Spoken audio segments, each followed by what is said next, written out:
Hi, I'm Ruby of Ruby Taglight London, and I am a jewellery designer and maker, and I make all of my pieces here in my West London workshop.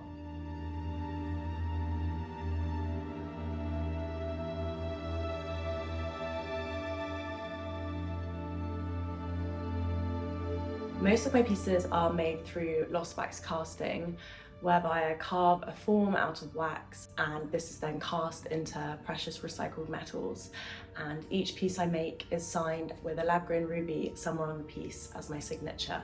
The starting point for this collection was an exhibition of medieval manuscripts that I happened upon when I was visiting one of my all-time favourite paintings, The Annunciation by Fra Angelico, which is painted on the wall of a 15th century convent, now the Museo di San Marco in Florence. And these medieval manuscripts featured the flowers that you would expect around the writing, but also mythical creatures that seemed to dance around the text on the page. I began to look through my archives of imagery and noticed that there were other creatures that existed in the sidelines of history, and these included either sea monsters and creatures that were drawn onto maps which kind of represent the otherness of the unknown world, or the cherubs that exist in the vault ceilings of churches or religious spaces that look down on you.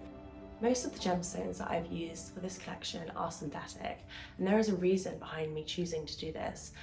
All of the inspiration I was looking to, the sort of historical artifacts or maps or buildings, had worn colours through the sort of ceremonial and repetitive use throughout history. And I really wanted to add a contrast by using these bright, kitsch, synthetic gemstones to add a playfulness back into the pieces.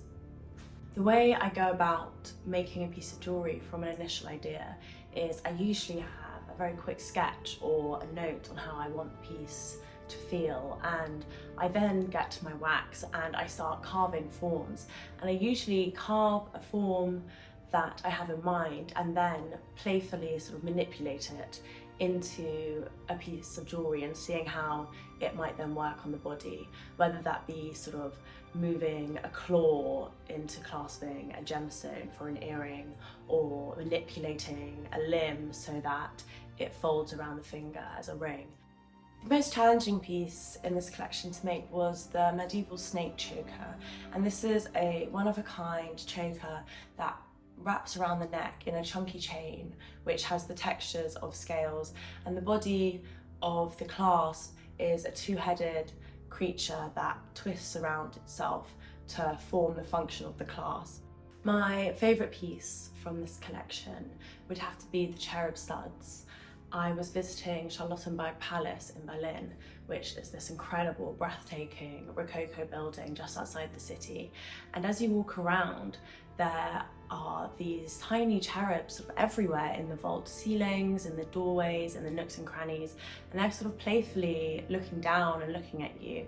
As they're worn, the studs move around and they seem to almost be dancing. And in their hands they hold tiny Canada marked diamonds which sparkle as they move throughout the day. And I think this piece kind of embodies exactly what I was trying to do with this collection.